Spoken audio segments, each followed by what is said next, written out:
하반기 수도권 주택 시장은 악재와 호재가 서로 시속 게임을 하고 있는 양상이라고 보시면 될 것 같은데요.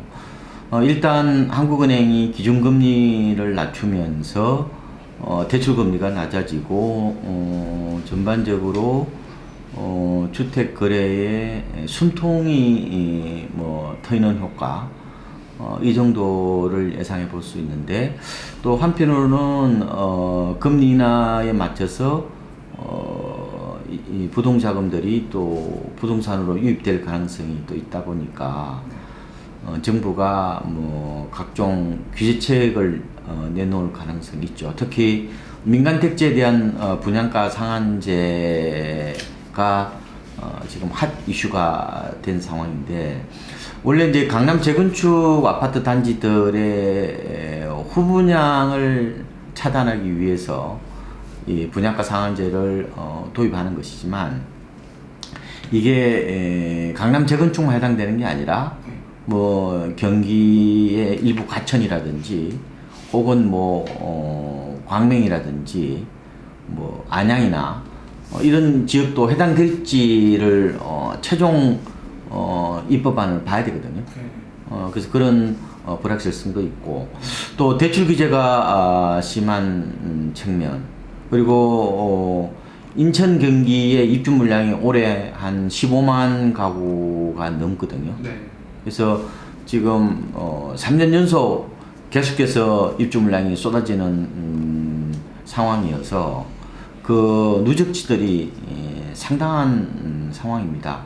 그래서 이런 측면, 그러니까 호재와 악재를 같은 테이블에 올려놓고 봤을 때 하반기에도 인천 경기의 주택 시장은 다소 거래는 되겠지만 전체적으로 봤을 때는 크게 개선되기에는 좀 힘들지 않을까, 이런 측면으로 보고 있고요. 이런 상황들은 단기간에 나아질 것 같지는 않다. 그래서 적어도 한 내년 정도까지는 이런 국면들이 이어질 것이다, 이런 예상을 해보고 있습니다. 거래는 좀 더 될 가능성은 있죠. 있는데 지금 특히 지금 경기권과 인천권 같은 경우에는 3기 신도시가 이제 발표가 됐잖아요. 그럼 창릉이나 대장 신도시가 이제 곧 이제 토지 보상 작업을 하고 분양을 이제 대기하고 있는데, 이런 대기 수요도 있을 가능성이 크거든요.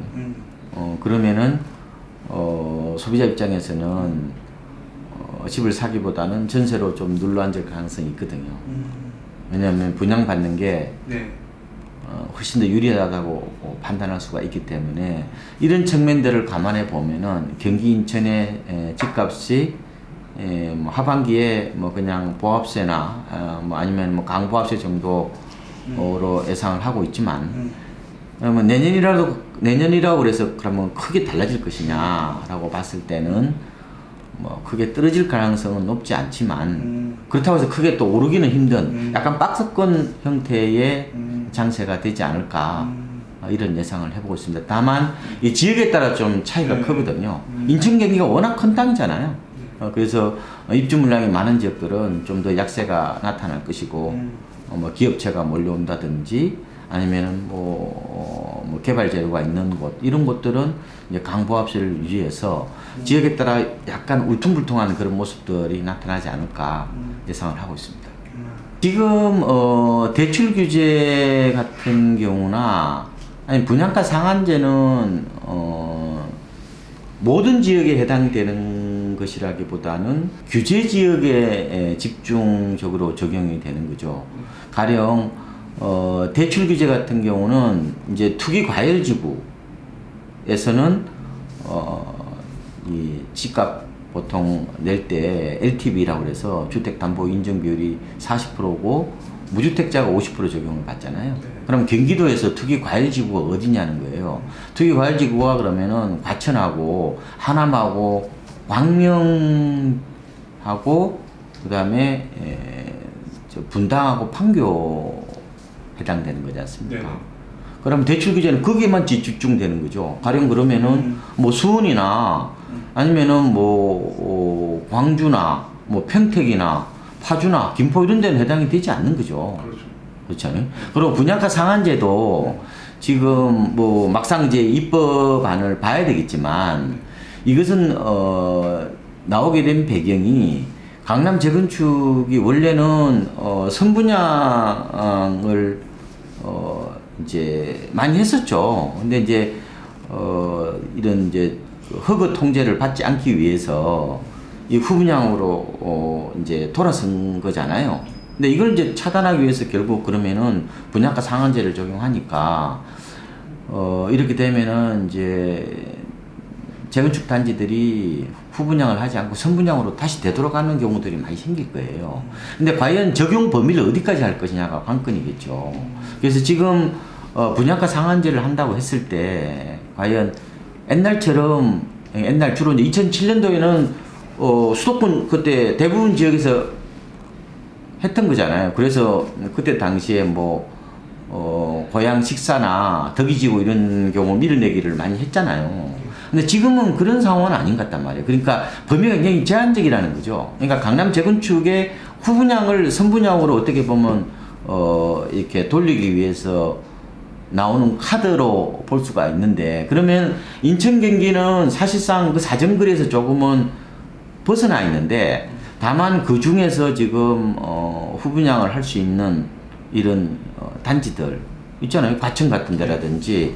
그리고 지금 뭐 나머지 지역들은 가령 뭐 하나만 재건축은 없고 결국은 이제 광명 같은 데서 일부 재건축 단지들이 철산이나 뭐 이런 쪽에 있지 않습니까? 네네. 그럼 그쪽에 만약에 뭐 나중에 뭐 후분양을 한다 했을 때 제동을 걸 수 있는 측면들이 있지만 지금 경기권도 언론에서 많이 나오는 일반적인 지금 뭐 재건축 연한 40년, 그죠? 그 다음에 분양가 상한제, 뭐 그 다음에 뭐 대출 규제 이런 것들이 직접적으로 경기 인천을 겨냥한 거라기보다는 주로 강남권이나 서울에 초점을 맞추고 있는 상황이기 때문에 무조건 되고 이런 제도가 우리 경기 인천 그 주민들한테 마치 직접적인 어떤 그런 그 영향이 있을 것으로 생각하는 것은 다소 이거를 부풀리게 하는 어떤 그런 측면이 있는 것 같아요.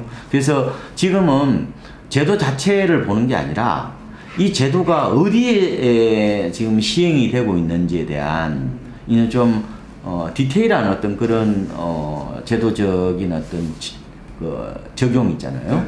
네, 그걸 좀 더 이해를 할 필요가 있다고 생각이 듭니다. 그러니까 경기 인천에 사시는 분들이 가장 좋은 방법은 분양을 받는 게 아닌가 싶은데요. 특히 이제 부양 가족이 많고 가점이 높은 장기 무주택자 같은 경우에는 분양을 통해서 내 집 마련을 하시는 게 가장 안전한 방법이고 가장 유용한 방법이 아닌가 생각이 듭니다. 그래서 분양하는 단지들에 좀 관심을 많이 가져보시면 될 것 같아요. 지금 3기 신도시도 많이 나오고 기존에 또 2기 신도시도 굉장히 지금 분양을 마무리 안 하는 데도 많거든요. 네. 분양에 좀 더 관심을 가지는 게 좋을 것 같고 또 이제 금리가 낮아진다고 하니까 이제 좀 대출을 많이 내야 되지 않겠느냐 뭐 그런 생각하시는 분도 계신데 저는 이런 대출을 이제 많이 내서 투자하는 방식을 레버리지 투자라고 얘기를 하는데 지렛대 투자 이런 얘기를 합니다. 근데 이것은 두 가지 전제가 있어야 돼요. 하나는 이제 집값이 크게 오를 것, 또 하나는 이제 금리가 낮을 것. 금리는 많이 낮아졌죠. 근데 집값이 지금 그 사이에 경기 인천 지역도 제법 많이 올랐습니다. 물론 이제 편차가 있긴 하지만 그래서 집값이 크게 오르는 그런 상황이 아니기 때문에 레버리지 투자들은 조금 위험할 수가 있겠다. 그래서 대출을 내더라도 집값이 한 30% 이하로 그리고 내가 부담하는 원리금, 대출의 원리금이 월급의 30% 이내. 그래서 30, 30 그 원칙을 좀 더 지켜나가는 게 좋지 않을까 이렇게 보고 있습니다.